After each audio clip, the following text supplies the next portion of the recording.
आज जो हम टॉपिक पढ़ने वाले हैं वो है पॉलीमर।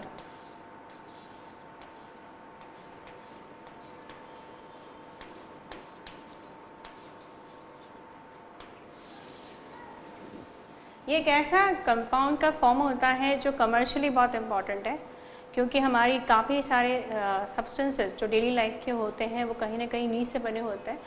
और ये पॉलीमर्स कई बार मिक्सिंग के थ्रू भी बनाए जाते हैं, क्योंकि अगर हमारा एक सब्सटेंस हमारी सारी डिज़ायर्ड प्रॉपर्टी नहीं दे पा रहा तो ये पॉलीमर हमारी रिक्वायरमेंट पूरी कर सकते हैं। ये ग्रीक वर्ड है जो 2 शब्दों से बना है, दैट पॉली एंड मैरोज। मतलब ये 2 जो शब्द हैं पॉली और मैरोज, इन दोनों से मिलकर ये आया शब्द पॉलीमर्स। पॉली का मतलब होता है मैनी और मैरोस यूनिट्स। जब बहुत सारी यूनिट्स आपस में जुड़ जाती हैं तो पॉलीमर बनता है। ये एक मैक्रो मॉलिक्यूल है। ऑब्वियसली अगर छोटी छोटी यूनिट्स रैपिडली मूव हो रही हैं, यूज़ हो रही हैं और जुड़ रही हैं आपस में, तो जो बनेगा फाइनली वो बहुत बड़ा साइज में होगा। और जो यूनिट्स जुड़ेंगी आपस में, वो यूनिट्स जुड़ने के लिए किसी न किसी बॉन्डिंग की रिक्वायरमेंट रखेंगी। तो या तो वो बॉन्डिंग एक स्ट्रॉन्ग बॉन्डिंग हो सकती है, जैसे आप पढ़ेंगे, या कोवलेंट बॉन्डिंग होती है, डायपोल डायपोल अट्रैक्शन होते हैं। इवन इनमें हाइड्रोजन बॉन्ड भी इन्हें जोड़ने में मदद करता है। और कई बार weak van der Waals force of attraction भी इन यूनिट्स को जोड़ने में मदद करता है। तो बेसिकली ये हाई मॉलिकुलर मास सब्सटेंस होते हैं। और क्योंकि ये जब जुड़ जाते हैं, और मैं नीचे n लिख रही हूँ ये बताने के लिए, जब इस तरह की n नंबर ऑफ यूनिट्स, बहुत सारी होल नंबर में यूनिट्स जुड़ जाती हैं, तो जो बनने वाला मैक्रो मॉलिक्यूल्स होता है जिसे हम पॉलीमर कहते हैं, ये जो बनेगा उसे कहेंगे मैक्रो मॉलिक्यूल। इसका मॉलिकुलर मास बहुत ज़्यादा होता है और ये मॉलिकुलर मास करीब 10 की घात 3 10⁻³ से 10⁻⁷ mu का होता है। काफ़ी ज़्यादा होता है ये मास। और ये जो मैक्रोमोलिक्यूल्स बनता है तो ये अलग अलग तरीके से बनता है। इनकी केमिकल कंपोजिशन कैसी है, इनमें बॉन्डिंग कैसी है, इन सारी चीज़ों के बेसिस पे इन्हें अलग अलग तरह से क्लासिफाई किया जाता है। और ये जो बेसिक यूनिट्स होती हैं जो इसे बनाती हैं, उन्हें मोनोमर्स कहा जाता है।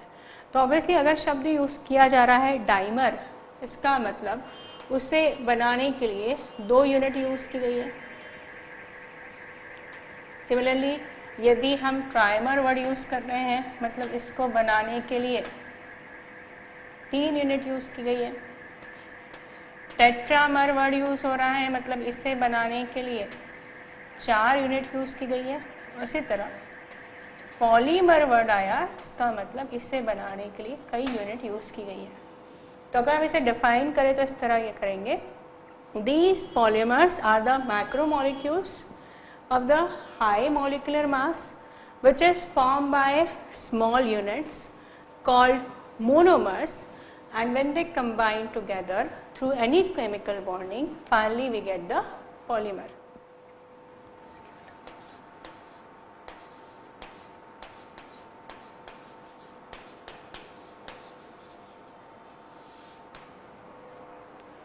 हम ये बात कर रहे थे कि जो पॉलीमर्स हैं वो अलग अलग बेसिस पे क्लासिफाइड किए जाते हैं। इस पे अगर हम पहली कैटेगरी पढ़ें तो ये पहली कैटेगरी होती है होमोपॉलीमर। होमो मतलब होता है आइडेंटिकल, और ये बता रहा है कि इस पॉलीमर को बनाने के लिए जो मोनोमर्स यूज़ किए गए हैं, जो यूनिट यूज़ की गई हैं, वो एक जैसी है। Therefore they called homopolymer. Second category जो होती है वो है कोपॉलीमर। और जैसा कि नाम में है कोपॉलीमर, मतलब एक से ज़्यादा टाइप के मोनोमर जब आपस में जुड़ के इसे बनाएंगे, दैट इज कॉल्ड कोपॉलीमर। तो होमोपॉलीमर का मतलब हो गया वह जिनमें सिर्फ एक ही तरह के मोनोमर्स हैं, और कोपॉलीमर वो हो गया जिसमें एक से ज़्यादा टाइप के मोनोमर है। तो ये क्लासिफिकेशन बेस्ड है ऑन द बेसिस ऑफ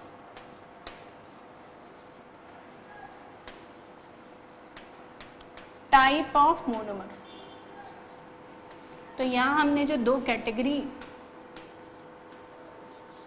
रखी है उसका बेसिस ये रखा है कि जो मोनोमर यूज़ किए जा रहे हैं वो एक जैसे हैं कि अलग अलग हैं। अगर वो एक जैसे हैं then we called it homopolymer, और ये वो अलग अलग है then we called it copolymer. अब हम कुछ एग्जांपल्स की मदद से इसको समझेंगे। तो अगर हम पहला टाइप उठाते हैं होमोपॉलीमर, जिसको बनाने वाली सारी यूनिट्स या सारे मोनोमर एक जैसे होंगे, that we called it homopolymer. इसका पहला एग्जाम्पल जो लेते हैं वो हम ले रहे हैं पॉलीथीन।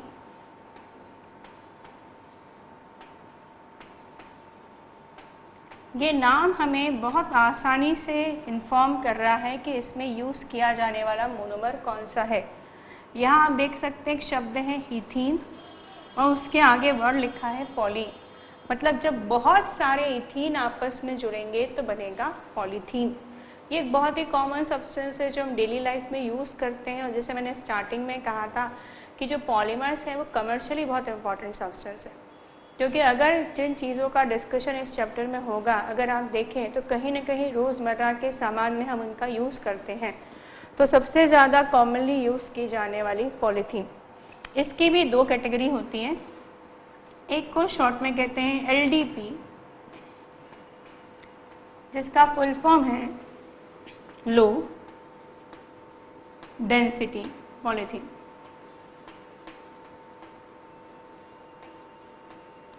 इसके नाम से ही पता चल रहा है कि इसकी डेंसिटी बहुत ज़्यादा नहीं होगी, इसके बावजूद भी इसमें टफनेस और स्ट्रेंथ अच्छी होती है। सेकेंड टाइप होता है इसका HDP, जिसका फुल फॉर्म है हाई डेंसिटी पॉलीथीन, और नाम से ही क्लियर है कि ये जो पॉलीथीन होती है इसकी डेंसिटी ज़्यादा होती है, जिस वजह से अगर हम कंपेयर करें तो ये भी टफ है, इसमें भी अच्छी स्ट्रेंथ है, मगर इस वैरायटी में टफनेस और स्ट्रेंथ कहीं ज़्यादा होगी। मैं कंपेयर करूँ तो डेली लाइफ में हम जो सब्जियां लाते हैं वो हमें पतली सी छोटी सी पॉलीथीन से मिलती हैं। स्ट्रेंथ तो हम बोलेंगे क्योंकि हम आराम से 1 से 2 किलो वजन उसमें ले पाते हैं, तो स्ट्रेंथ अच्छी है। मगर यदि हम उसमें ज़्यादा सामान रखें तो वो स्ट्रेंथ नहीं रह जाती। वो हमें हाई डेंसिटी पॉलीथीन में देखने के लिए मिलती है, जो अक्सर हम कपड़े जब खरीदने जाते हैं या मॉल में शॉपिंग करते हैं तो थोड़ी बेटर क्वालिटी की हमें पॉलीथीन मिलती है। It comes under the category of high density polythene. दोनों का मोनोमर सेम ही थी, बस इनकी प्रिपरेशन के फॉर्मेट में थोड़ा सा डिफरेंस होता है, जिसके कारण इनमें ये फ़र्क आ जाता है। तो हम इन दोनों के ही प्रिपरेशन की मेथड देखते हैं। तो पहले हम देखते हैं कि लो डेंसिटी पॉलीथीन कैसे बनाया जाता है। मोनोमर में बता चुकी हूँ इथीन है, तो ये रहा, हमने इथीन लिया CH2 डबल बॉन्ड CH2, और जैसे कि मुझे पॉलीमर बनाना है, मतलब मुझे बहुत सारे लगेंगे, इनका नंबर कोई फिक्स नंबर नहीं होता, ये बता होता है फिक्स कि ये होल नंबर में होंगे, तो मैंने आगे लिख दिया n to show n number of ethene will combine together in form polythene. अब एक इथीन का मॉलिक्यूल दूसरे से कैसे जुड़ेगा, इसमें ये जो पाई बॉन्ड है इसकी मदद करेगा। हम ये ऑर्गेनिक केमिस्ट्री में पढ़ते हैं कि किसी भी सब्सटेंस में जब पाई बॉन्ड होता है तो जो बॉन्ड है वो हाईली अनस्टेबल बॉन्ड होता है और ये आसानी से टूट जाता है। और अगर ये बॉन्ड टूटेगा तो ये अपनी वैलेंसीज खाली कर देगा, जिसमें आगे का CH2 पार्ट और पीछे का CH2 पार्ट अपनी एक एक वैलेंसी को लेकर खाली हो जाएगा।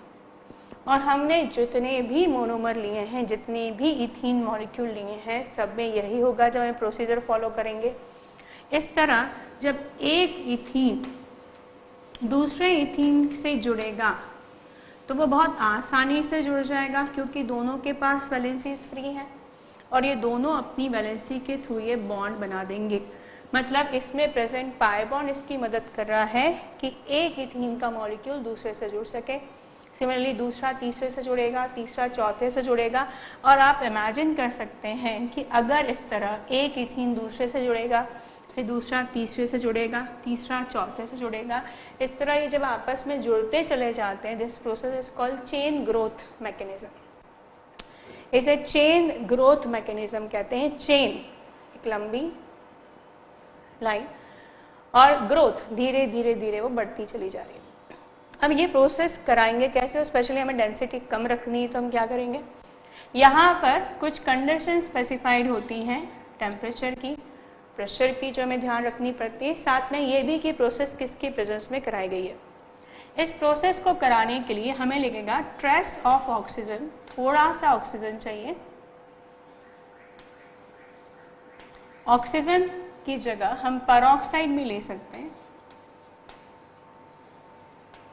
और जैसे कि मैंने कहा ट्रेस मतलब इसका 0.06 से 1% भी सफिशेंट होता है प्रोसेस को कराने के लिए, 0.06 से 0.1%। तो ये परसेंटेज भी सफिशेंट है इस प्रोसेस को कराने के लिए। तो ट्रेस ऑफ ऑक्सीजन और पेरोक्साइड, और ये बने कहीं देखेंगे हम किस तरह ये लो डेंसिटी क्रिएट करता है। टेम्परेचर की जो कंडीशन है वो अप्रॉक्स 473 केल्विन होती है जो हमें इस प्रोसेस को कराने के लिए चलती है। और प्रेशर जो है वो काफ़ी ज़्यादा लेना चाहिए, 1500 ATM प्रेशर पे ये प्रोसेस कराई जाती है। जब इस हाई प्रेशर और टेम्परेचर पर हम इस इथीन के मॉलिक्यूल को ट्रीट करते हैं तो जैसे कि हमने देखा ये अपना पाई बॉन्ड ब्रेक कर देगा। पाई बॉन्ड ब्रेक करते ही आगे और पीछे की वैलेंसीज जो है वो खाली हो जाएंगी और इस फ्री वैलेंसी के थ्रू ही आपस में जुड़ जाएंगे। धीरे धीरे धीरे जैसे जैसे जुड़ते चले जाएंगे चेन लंबी होती जाएगी, therefore it is called chain growth polymer. बनने के बाद इसे इस तरह लिखा जाता है, हम वह इथीन जिसको कंबाइन करके इसका बनना शो कर रहे हैं उसे लिखते हैं कि अभी इस फॉर्म में आ चुका है जिसे कारण नहीं बना पाएगा।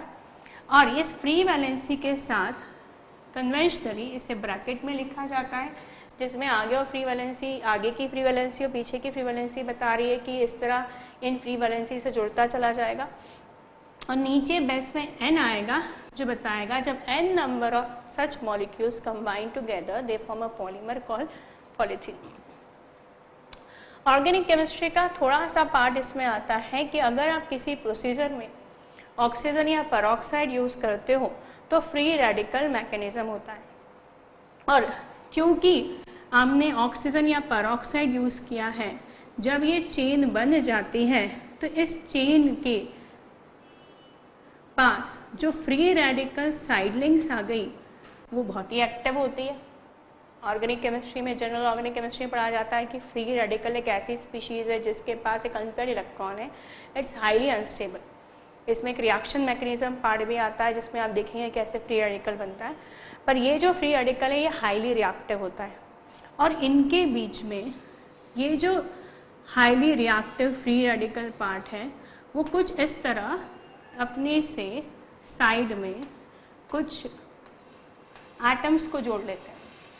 इनको जोड़ने से आप ये सोचिए अगर ये नहीं होती साइड चेन्स इससे आके नहीं जुड़ती तो ये आसानी से पैक हो पाते, पास आते तो डेंसिटी बढ़ जाती। पर इस साइड चेन ने इनके बीच का जो गैप है वो बढ़ा दिया, और गैप बढ़ेगा तो ऑब्वियसली डेंसिटी कम हो जाएगी। तो लो डेंसिटी पॉलीथीन बनाने के लिए इसलिए थोड़ा सा ऑक्सीजन और पेरोक्साइड मिलाया जाता है। तो LDP ये किसका एग्जाम्पल है, होमोपॉलीमर का, क्योंकि इसे बनाने के लिए हमने सिर्फ एक ही तरह की यूनिट्स यूज़ किए हैं, इथीन। इसकी पहली वैरायटी बनाई लो डेंसिटी पॉलीथीन, ध्यान याद करने की कोशिश कीजिए। इसमें टेम्परेचर था 473 केल्विन अराउंड। लिया गया सब्सटेंस ऑक्सीजन या पेरोक्साइड जिसकी थोड़ी सी क्वांटिटी सफिशेंट है, 0.06 से 0.1%, और साथ में इसमें जो प्रेशर चाहिए वो हाई चाहिए 1500 केल्विन। और हमने बात की 1500 ATM, और हमने ये बात की कि इसमें डेंसिटी कम होने की वजह ये होती है कि जब फ्री रेडिकल मैकेनिज्म के थ्रू रिएक्टिविटी फ्री साइड्स खुल जाती हैं रेडिकल्स की, जिससे साइड से कुछ ब्रांचेज आके जुड़ जाती हैं जो गैप क्रिएट कर देती हैं और डेंसिटी कम हो जाता है। अब हम बात कर रहे हैं सेकेंड वेराइटी की, that is high density polythene. High density polythene बनाएंगे, ये भी होमोपॉलीमर है, इसमें भी सिर्फ इथीन का ही यूज़ किया जाएगा, पर चेंज कर दी जाएगी कंडीशन, जिससे जो मैकेनिज़्म है वो फ्री रेडिकल मैकेनिज़्म नहीं होगा। यहाँ टेम्परेचर और प्रेशर की सिचुएशंस डिफरेंट हैं, यहाँ रिक्वायर्ड सब्सटेंस डिफरेंट है, और इसमें यूज़ किए जाने वाला कैटलिस्ट एक वेल नोन कैटलिस्ट है जिसे ज़िगलर-नाटा कैटलिस्ट के नाम से जाना जाता है। ये दो चीज़ों का मिक्सचर होता है, टाइटेनियम टेट्राक्लोराइड और सेकेंड है ट्राई इथाइल एल्यूमिनियम।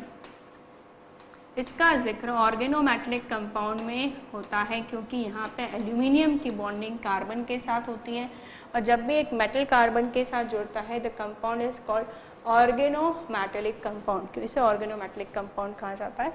ये जो है इसका मिक्सचर कहलाता है ज़िगलर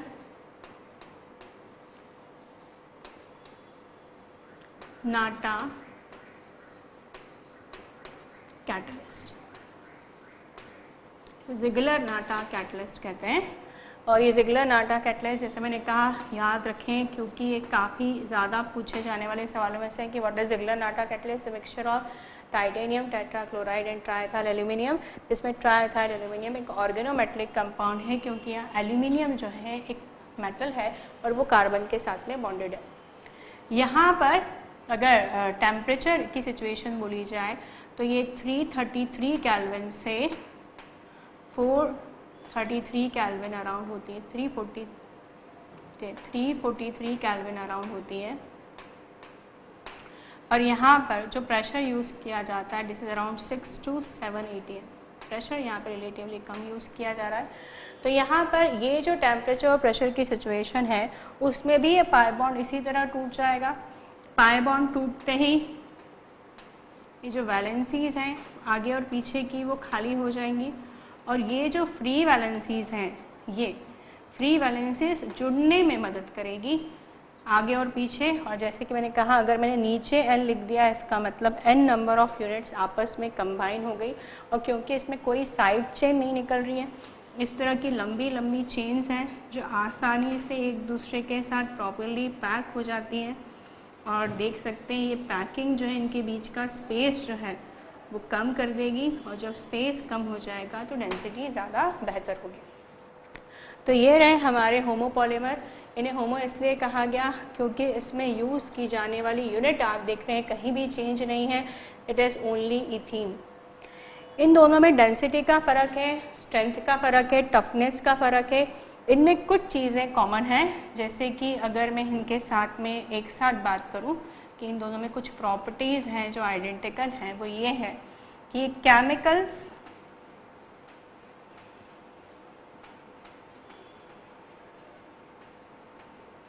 एंड इलेक्ट्रिसिटी दोनों के लिए रेजिस्टेंट होते हैं। This chemical and electricity resistant.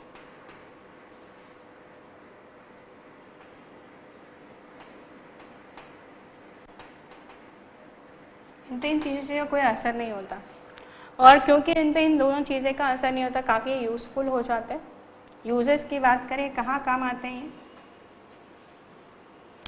Polythene वैसे एक बहुत कॉमन सब्सटेंस है, हमें इनके यूजेस अच्छे से पता होते हैं। चलिए सबसे पहले कैरी बैग से शुरुआत करते हैं, जो हम सबसे ज़्यादा पॉलीथीन का एक फॉर्म यूज़ करते हैं, तो ये बैग में यूज़ होते हैं। बॉटल्स जो होती हैं पॉलीथीन की बनी होती हैं, बॉटल में यूज़ होते हैं। जो खिलौने आते हैं बच्चे यूज़ करते हैं वो भी इनके बनते हैं, टॉयस बनाने में यूज़ होते हैं। इनसे पाइप बनाए जाते हैं,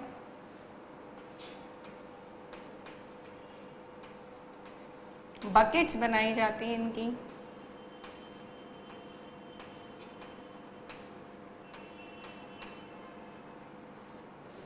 और जैसे मैंने आपसे कहा कि इलेक्ट्रिकली रेजिस्टेंट है तो वायर की जो कवरिंग होती है उसके इंसुलेशन में काम आते हैं, तो ये वायर्स में भी काम आते हैं।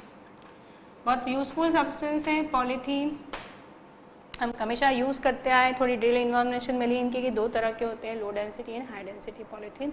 दोनों की सिचुएशंस में फ़र्क है, टेम्परेचर प्रेशर की यूज़ किए गए कंपाउंड में फ़र्क है, जिसके कारण इनकी अलग अलग डेंसिटी जो है वो क्रिएट हो पाती है। होमोपॉलीमर के बाद जो नेक्स्ट कैटेगरी आती है कोपॉलीमर, जैसे कि हमने कहा था द वर्ड सजेस्ट कोपॉलीमर, यहाँ पे यूज़ किए गए मोनोमर एक से ज़्यादा टाइप के होंगे और इसमें भी यूज़ किए जाने वाले सब्सटेंस काफ़ी कमर्शियली यूज़फुल है। और इसमें एग्जांपल्स में हम कोपॉलीमर में शुरुआत कर रहे हैं। कोपॉलीमर हम पहला एग्जाम्पल जो देख रहे हैं वो टेरिलीन है।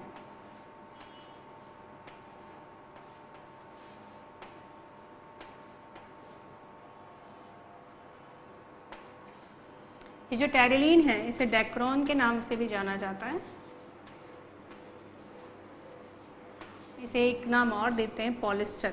पॉलिस्टर नाम शायद सुना हो, एक फैब्रिक है जो बहुत यूज़ किया जाता है कपड़ों में और इसमें कुछ बहुत सारी स्पेशल प्रॉपर्टीज़ होती हैं जो हम हर एक फैब्रिक से एक्सपेक्ट करते हैं और उसमें सारी खूबियाँ होने के कारण इसमें थोड़ी सी कमी भी है। जैसे इसमें प्रॉपर एयर वेंटिलेशन नहीं होने से गर्मियों में आप इसे यूज़ नहीं कर सकते। थोड़ा सा सिंथेटिक नेचर होने के कारण कई बार सूट नहीं करता स्किन को, सबके नहीं, कुछ लोगों को, जैसे कुछ लोग ज़्यादा एलर्जिक प्रॉपर्टी दिखाते हैं उनके साथ ऐसा हो सकता है। बट बहुत अच्छी प्रॉपर्टीज़ के फाइबर्स इससे बनते हैं और इसे पॉलिस्टर इसलिए कहा गया क्योंकि अभी जब इसकी केमिकल बॉन्डिंग आप देखेंगे तो आप पाएंगे कि इसमें जो फंक्शनल ग्रुप बनेगा वो ईस्टर बनेगा और क्योंकि ईस्टर बॉन्ड इसमें बार बार रिपीट हो रहा है therefore we can use the word polyester for it. तो इसे एक नाम और देते हैं पॉलिस्टर। और वापस इसमें केमिकल बॉन्डिंग यूज़ हो रही है और अगर आप याद करें कि जो ईस्टर लिंकेज बनता है उसे बनाने के लिए दो फंक्शनल ग्रुप लगते हैं, अल्कोहल और carboxylic acid.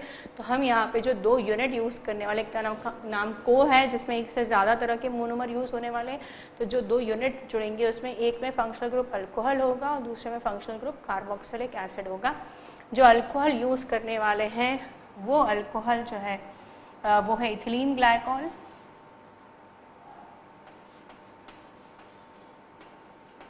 This is called ethylene glycol. It is also called 1,2-diol. अगर मैं इसका IUPAC नाम बोलूँ, इसे ग्लाइकॉल कहा जाता है कॉमनली, या इसे इथिलीन ग्लाइकॉल भी कह दिया जाता है। यदि इसका IUPAC नाम बोलूँ तो होगा इथेन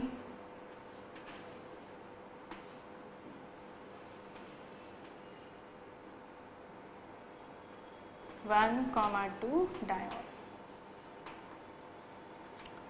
तो ये तो वो एक यूनिट है जो यूज़ करेंगे यहाँ पर।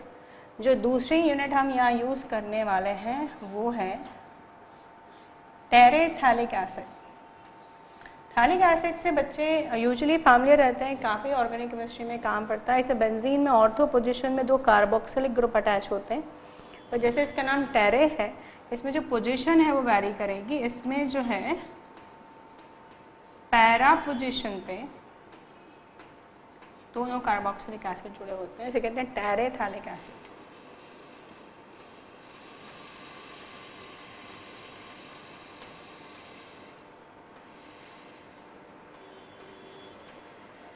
तो ये वो दो मोनोमर हैं जो यहाँ यूज़ किए जाने वाले हैं और हम इसके अलावा इसका ईस्टर भी यूज़ कर सकते हैं, मिथाइल ईस्टर। और इवन ये कहा जाता है कि मिथाइल ईस्टर यूज़ करना ज़्यादा बेनिफिशियल है क्योंकि आप देखेंगे जहाँ यहाँ बाय प्रोडक्ट के रूप में वाटर निकलेगा, इससे जो मिथाइल अल्कोहल निकलता है वो वोलेटाइल होता है, वो उड़ जाता है। दोनों यूज़ कर सकते हैं बट मिथाइल ईस्टर यूज़ करना ज़्यादा बेनिफिशियल होता है। तो इसकी रिएक्शन हम देखते हैं और देखते हैं कैसे ये टेरिलीन या डेक्रोन या पॉलिस्टर बनता है। इसमें एन मॉलिक्यूल्स लिए इथिलीन ग्लाइकॉल के बॉन्डिंग को शो करने के लिए हम इसे स्ट्रेट चेन फॉर्म में लिख रहे हैं। फॉर्मूला था CH2OH CH2OH, हमने लिखा OH CH2 single bond CH2OH, n number of molecules क्योंकि बहुत सारे मॉलिक्यूल्स आपस में जुड़ने वाले हैं। और फिर मिलेगा टेरेथैलिक एसिड और इसका ईस्टर भी यूज़ कर सकते हैं। जैसे मैंने कहा मिथाइल ईस्टर ज़्यादा बेटर है, उसमें बनने वाला मिथाइल अल्कोहल जो है वो इवोपरेट गैशियस स्टेट में कन्वर्ट हो जाता है। टेरेथैलिक एसिड में ये जो बॉन्डिंग होती है उसमें ये दोनों पैरा पोजीशन पे बॉन्डेड होते हैं। अब यहाँ पर आप कंपेयर करें तो इथीन की तरह अनसैचुरेटेड बॉन्ड नहीं है, होता तो ये डेफिनेटली उसको तोड़ के बॉन्डिंग करता। तो इसके पास एक ही चॉइस है कि एग्जिस्टिंग किसी ग्रुप को रिमूव कर दे जिससे ये मॉलिक्यूल बने। और ये कंपैरिजन दिखाता है कि पहले वाले जो इथीन थे उन्होंने आपस में जुड़ के कोई मॉलिक्यूल रिमूव नहीं किया। तो एम्पिरिकल फॉर्मूला आपने पढ़ा होगा, रेशो जो कंपोनेंट मेटल एलिमेंट है उनका रेशो जो है वो चेंज नहीं होगा वहाँ पर, इसलिए नहीं चेंज होगा कि कुछ निकला नहीं, पर यहाँ पे जो एम्पिरिकल फॉर्मूला है वो चेंज हो जाएगा। और ऑर्गेनिक केमिस्ट्री के अकॉर्डिंग जब ईस्टर फॉर्मेशन होता है इन दोनों के बीच में तो इसका H पार्ट रिमूव होता है जबकि इसका OH। ये ऑर्गेनिक केमिस्ट्री बहुत इंपॉर्टेंट रखता है क्योंकि हम एक्सपेक्टेड जो करते हैं वो ये कि अल्कोहल OH देगा और कार्बोक्सिलिक एसिड H देगा, पर ऐसा नहीं होता, इसलिए अक्सर इस पर सवाल पूछा जाता है। तो ध्यान रखिएगा ये H देता है और वो OH देता है। और जैसे कि ये जो मॉलिक्यूल्स हैं इससे N नंबर का H निकला, ये N नंबर का OH निकला और इस तरह हमारे पास NH2O के मॉलिक्यूल निकल गए। ये प्रोसेस जनरली जिंक एसीटेट के प्रेजेंस में होती है जब हम टेरेथैलिक एसिड यूज़ करते हैं, और यदि हम ईस्टर यूज़ करें तो कैल्शियम एसीटेट सॉल्ट जो होता है बेटर होता है। और जब ये जुड़ेंगे तो ये आपस में बॉन्ड बन जाएगा। ये बॉन्ड जो है वो ईस्टर बॉन्ड बनेगा, ये COOO रिपीट हो रहा है इसलिए पॉलिएस्टर। आगे और पीछे की वैलेंसी फ्री दिखानी पड़ेगी कि आगे मॉलिक्यूल्स और जुड़ने वाले और पीछे जुड़ने वाले, डाइवर नहीं है कि दो से बन जाएगा और से जुड़ेगा, तो पूरी चेन तो बनाएंगे नहीं हम, तो ऑब्वियसली हमें फ्री वैलेंसी दिखानी पड़ेगी। तो यहाँ से H हटा के हम एक वैलेंसी फ्री दिखाएंगे इस तरह कि वैलेंसी फ्री है आगे ज्वाइन होने के लिए। ये बना CH2, ये CH2, यहाँ पे OC, ये ईस्टर बॉन्ड आ गया। फिर से याद रखें कार्बोक्सिलिक एसिड H पार्ट नहीं देता, OH देता है, इसलिए यहाँ पर जो है CO फ्री वैलेंसी है और इस तरह ये जुड़ गया N नंबर ऑफ मॉलिक्यूल। ये बन गया हमारा पॉलिएस्टर, इसलिए कहा क्योंकि इसमें ईस्टर बॉन्ड है, ये बार बार रिपीट होगा और इस पॉलीमर का नाम है टेरिलीन या डेक्रॉन। बहुत इंपॉर्टेंट है because it can spun into fibre. इससे हम फाइबर बना सकते हैं।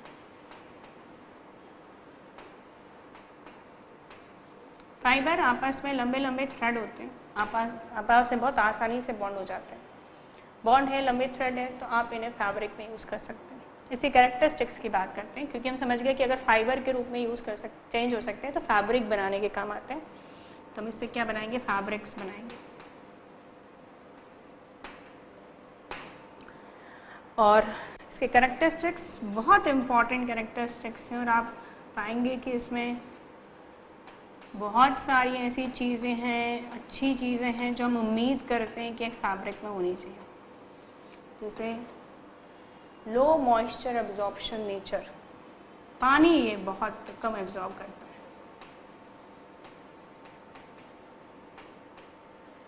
Low moisture absorption nature.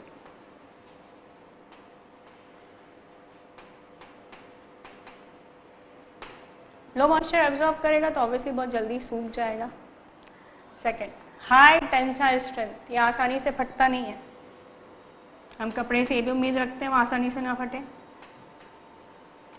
High tensile strength.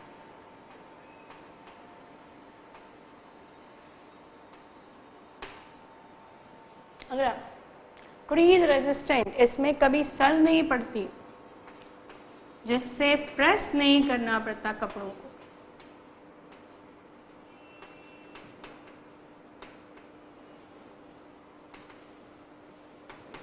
Moth resistant, आपको नैप्थलीन बॉल्स ये सब कुछ डालने की जरूरत नहीं क्योंकि इसमें कीड़ों का असर नहीं होता।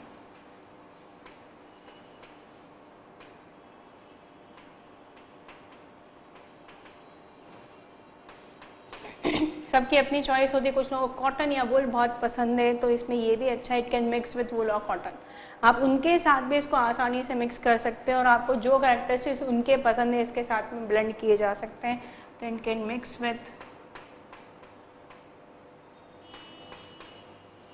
वुल और कॉटन। तो आप देख रहे हैं कि अच्छे फैब्रिक की सारी अच्छाइयाँ हैं। कपड़ा जब पहना जाता है उससे पहले उसको धोना पड़ता है, धोने में काफ़ी समय, सूखने में काफ़ी समय लगता है तो ये सूखेगा नहीं। उसके बाद उसे प्रेस करना पड़ता है तो प्रेस नहीं करना पड़ेगा क्योंकि इसमें क्रीज नहीं लगते। इसके अलावा इसमें टेंसाइल स्ट्रेंथ बहुत अच्छी है, आसानी से फटेगा नहीं। इसको आपको बहुत ज़्यादा ध्यान रख के रखने की ज़रूरत नहीं होगी, कीड़ों का असर इसमें नहीं होता है। आप अगर वुल या कॉटन की कोई पर्टिकुलर कैरेक्टरिस्टिक्स है जो पसंद करते हैं तो आप एक ऐसा फैब्रिक भी बना सकते हैं इससे जिसमें वुल और कॉटन मिक्स हो। और क्योंकि इसमें सारी वो अच्छाइयाँ हैं जो हमें एक अच्छे फैब्रिक में चाहिए, और ये जल्दी सूख कर जल्दी पहना जा सकता है क्योंकि इसे प्रेस नहीं करना होता। इसे कहते हैं रेडी टू वियर फैब्रिक। इसे रेडी टू वियर फैब्रिक कहा जाता है, जल्दी से यूज़ किया जाने वाला फैब्रिक। ये फाइबर के तो इसके सारे एप्लीकेशन हो गए। इसके अलावा एक और इसका एप्लीकेशन है जो बिल्कुल अलग है। ये माइलर नाम की एक फिल्म बनाने के काम आता है। और ये जो माइलर नाम की फिल्म है ये मैग्नेटिक रिकॉर्डिंग टेप, जो टेप होते हैं जिसमें रिकॉर्डिंग की जाती है, मैग्नेटिक नेचर के होते हैं, वो बनाने में इसका काम आता है, जो बिल्कुल इनसे डिफरेंट एप्लीकेशंस है। तो ये एग्जाम्पल है कोपॉलीमर का, क्योंकि इसे बनाने के लिए हमने एक से ज़्यादा यूनिट की इसकी, क्योंकि हम इसमें ईस्टर लिंकेज क्रिएट कर रहे थे, इसलिए एक जो यूज़ किया गया अल्कोहल डेरिवेटिव यूज़ किया गया और एक कार्बोक्सिलिक एसिड डेरिवेटिव यूज़ किया। अल्कोहल के रूप में हमने ग्लाइकोल यूज़ किया और एसिड के रूप में terephthalic acid. Phthalic acid common है आप लोगों के लिए, यहाँ ऑर्थो पोजिशन पे दो होते हैं, ये हमने टेरेथैलिक एसिड यूज़ किया है। और ये है इसका ईस्टर फॉर्म जो ज़्यादा बेटर होता है, क्योंकि हमने देखा इसमें पानी निकलता है, जबकि इसमें मिथाइल अल्कोहल निकल जाता है जो इवापोरेट हो जाता है, इसलिए हमें ज़्यादा बेटर क्वालिटी का मिलता है। ये जिंक एसिडेट के प्रेजेंस में रिएक्शन कराई गई है, और रिएक्शन कराने के बाद जो हमें मिलता है इसकी खासियत ये फाइबर के फॉर्म में चेंज हो जाता है, जिससे हम इससे फैब्रिक बना सकते हैं। इसे रेडी टू वियर फैब्रिक कहा जाता है क्योंकि इसे सुखाना आसान है, इसे प्रेस नहीं करना पड़ता, ये मॉथ रेजिस्टेंट है, इसकी टेंसाइल स्ट्रेंथ बहुत अच्छी है, और ज़रूरत पड़ने पर हम इसे कॉटन या वुल के साथ भी मिक्स कर सकते हैं। And all together different application की एक माइलर नाम की फिल्म बनाने के काम आता है, जो कि मैग्नेटिक रिकॉर्डिंग टेप में यूज़ होती है। तो इस तरह हम देखा है क्लासिफिकेशन कि आप मोनोमर कितने तरह के यूज़ करें। इस बेसिस पे दो टाइप थे, होमोपॉलीमर और कोपॉलीमर। होमोपॉलीमर जिसमें पॉलीमर बनाते समय सिर्फ एक ही तरह के मोनोमर यूज़ किए जाते हैं। एग्जाम्पल पॉलीथीन, दो type, low density and high density. Low density में ऑक्सीजन का यूज़ किया गया था, जबकि हाई डेंसिटी में जिगलर नाटा कैटलिस्ट मिक्सचर है, titanium tetrachloride and triethyl aluminium. ये जो ट्राइथाइल एल्यूमिनियम है वो एक ऑर्गेनोमेटलिक कंपाउंड है, क्योंकि उसमें एल्यूमिनियम जो कि मेटल है वो कार्बन के साथ बॉन्डेड होता है। दोनों की डेंसिटी में फ़र्क है चेन के कारण, साइड चेन के कारण, क्योंकि जो मेन चेन होती है उसमें जब साइड चेन क्रिएट होती है लो डेंसिटी में तो वो गैप क्रिएट करती है, इससे डेंसिटी कम हो जाती है। दोनों ही केमिकली और इलेक्ट्रिकली रेजिस्टेंट हैं और ये काफ़ी यूज़फुल सब्सटेंस होते हैं। उसी तरह कोपॉलीमर में दो तरह के मोनोमर यूज़ किए, और ये जो फैब्रिक पढ़ा है हमने वो भी देखा हमने कि बहुत सारी यूज़फुल कैरेक्टरिस्टिक्स हैं, इसलिए बहुत ये भी यूज़फुल सब्सटेंस की कैटेगरी में आता है।